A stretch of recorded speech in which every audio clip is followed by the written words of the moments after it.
Well, U.S. President Joe Biden is in Brussels today, joining an emergency NATO summit to discuss next steps in Ukraine.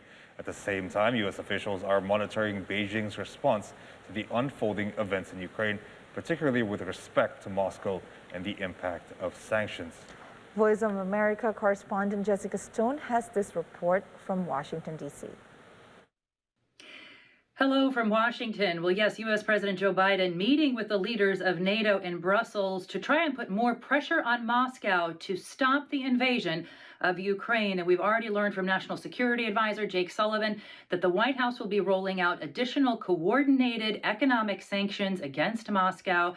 And we've also learned from Jens Stoltenberg, the Secretary General of NATO, that there will be additional troop movements from NATO towards the eastern flank of those countries, closer to the Russian border.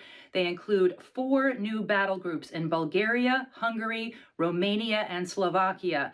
The group also expected to discuss reducing Europe's dependence on Russia's gas. Remember, Europe gets about 40% of its gas from Russia, so it is much more vulnerable to the economic shocks of what's going on with the sanctions. And we also anticipate some announcements for more help for the Ukrainian refugees who have traveled to Poland. Still unknown, however, will NATO transfer Soviet-era warplanes to Ukraine, as they have been asked repeatedly by President Zelensky? Will they transfer missile defense systems such as the Soviet-made S-400, which is something that Turkey has and could transfer to Ukraine? Ukraine currently operating the S-300, an older version of that missile defense system. And Zelensky has been very clear that he needs additional help to protect the airspace. We are also monitoring what this means and what this tells Beijing. NATO, of course, would greatly benefit from China joining the oil and banking sanctions, China being the largest trading partner with Russia. And Beijing has consistently maintained that it does not have a lot of influence over Russia, but the White House would argue no. Actually, because of your trade relationship with Russia and because you hold the largest number of foreign reserves, you could actually be quite constructive in implementing these sanctions.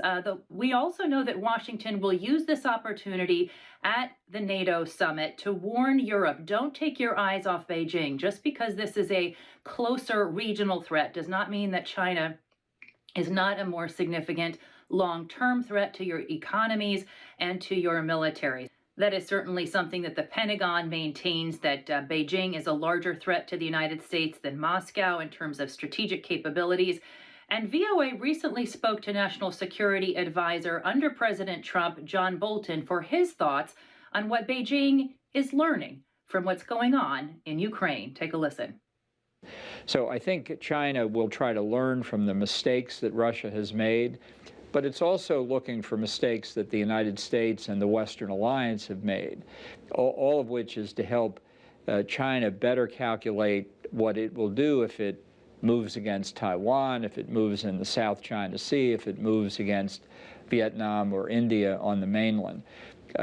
So this is a learning experience for China in many respects.